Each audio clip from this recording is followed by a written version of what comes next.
Hello friends, आज हम इस वीडियो में नियम एवं कर्तव्य जो कि पहला टॉपिक होगा, पहला सब्जेक्ट है। इसमें ये कितने मार्क्स का आएगा? 100 मार्क्स का आएगा, जिसमें कि 50% नंबर लाना कंपलसरी होता है।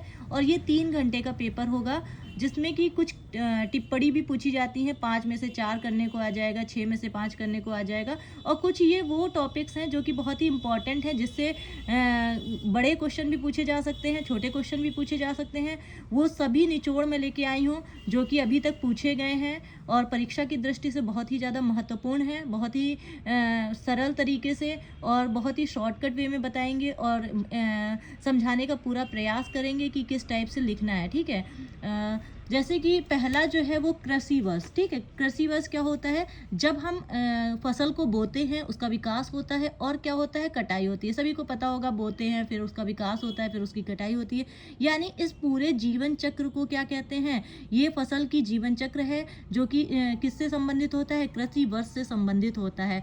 भारत में जो कृषि वर्ष है वो कितना है? यानी कि 1 जुलाई से क्या होता है? शुरू होता है। 1 जुलाई से शुरू होता है और 30 जून को ये समाप्त हो जाता है। यानी कि इस ड्यूरेशन को क्या बोलते हैं?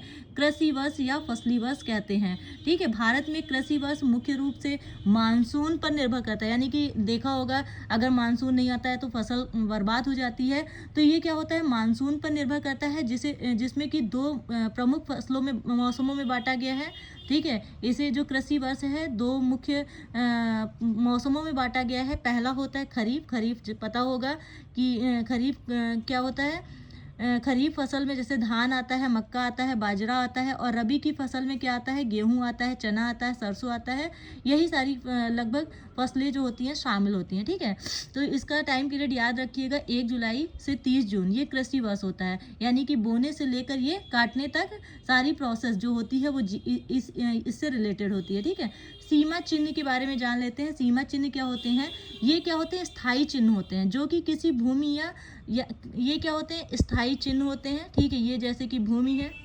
ठीक है, ये यहाँ पे क्या है? ये देखिए, इस टाइप से खेत हैं, भूखंड है, या एक गांव है। ठीक है, गांव है, ये दूसरा गांव है। तो ये क्या होते हैं? स्थायी चिन्ह होते हैं, जो किसी भूमि या राजस्व गांव की सीमाओं और उप विभाजनों को क्या होते हैं? विभाजनों को निर्धारित करते हैं। यानी कि किसी भी गांव की सीमा पे लगा दिया। ठीक है, यहाँ पे यानी कि कोई भी स्थायी ये चिन्ह लगा दिया गया, किसी गांव की सीमा पे लगा हुआ है। और ये क्या दिखा रहे हैं? ये गांव के विभाजन को शो करते हैं। स्थायी चिन्ह होते हैं ये चिन्ह, भूमि की वास्तविक सीमाओं को निश्चित करते हैं। ठीक है, जिससे भूमि विवाद बचाया जा सके। यानी कि अगर ये कह दें कि हमारा गांव और बड़ा है, ठीक है, तो ये क्या होते हैं? ये चिन्ह बहुत पहले से लगाए गए हैं। ठीक है, और ये चिन्ह क्या होते हैं? सीमा विवाद को समाप्त करते हैं। चिन्हों की उचित मरम्मत और देखभाल भूमि धारक की जिम्मेदारी होती है। यानी जिसकी ये यहाँ पे किसी का खेत होगा, ठीक है, तो उसी भूमि धारक की ये जिम्मेदारी होगी कि इनकी देखभाल कर सके। और समय समय पर राजस्व निरीक्षक और लेखपाल क्या होते हैं? इन चिन्हों की क्या करते हैं? रख रखाव करते हैं, इनका दायित्व होता है और क्या निगरानी रखते हैं। और ये जो सीमा चिन्ह है, अगर खराब हो जाते हैं तो क्या होता है कि जो संबंधित भूमिधारक है, यानी कि किसी की ये जमीन है और उसी की निगरानी में इसका भी क्या होता है? इसे भी मरम्मत और देखभाल करना होता है। अगर ये सीमा चिन्ह खराब हो जाएंगे तो भूमिधारक पर क्या लगाया जा सकता है? जुर्माना लगेगा।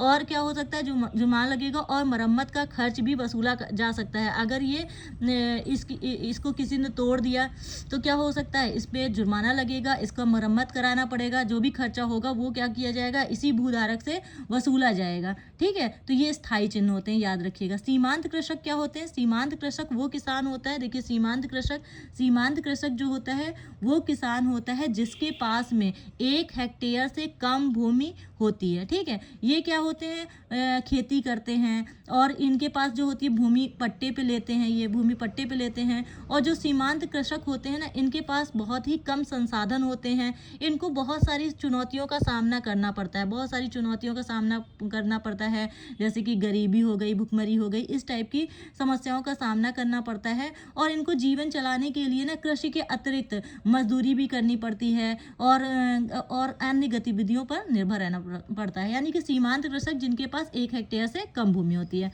निर्विवाद उत्तराधिकार, देखिए, उत्तराधिकार पता होगा, ठीक है। जो उत्तराधिकार प्राप्त करने वाला व्यक्ति होगा वो क्या करेगा, जैसे कि किसी को उत्तराधिकार मिल रहा है, किसी के जो संरक्षक हैं उनकी मृत्यु हो गई, किसी पुरुष खातेदार या महिला खातेदार की मृत्यु हो जाती है, ठीक है। तो जो उनका उत्तराधिकारी होगा वो क्या करेगा कि आरसी प्रपत्र 9 के माध्यम से, ठीक है, जो संरक्षक होगा जो आरसी प्रपत्र 9 के माध्यम से क्या करेगा, अपने क्षेत्र के राजस्व निरीक्षक को आवेदन देगा, ठीक है। ये क्या करेगा, अगर कोई जैसे संरक्षक है जिसको ये जो उत्तराधिकारी है ये क्या करेगा, ये उत्तराधिकारी है मान लिया, और ये आरसी प्रपत्र 9 के माध्यम से, ठीक है, आरसी प्रपत्र 9 के माध्यम से क्या करेगा, आवेदन करेगा। और आवेदन किसे देगा, ये राजस्व निरीक्षक को देगा, राजस्व निरीक्षक को देगा। और फिर उसके बाद में जो आवेदन जब प्राप्त हो जाएगा, राजस्व निरीक्षक को आवेदन मिलेगा, फिर उसके बाद लेखपाल को आवेदन मिलेगा। जब लेखपाल को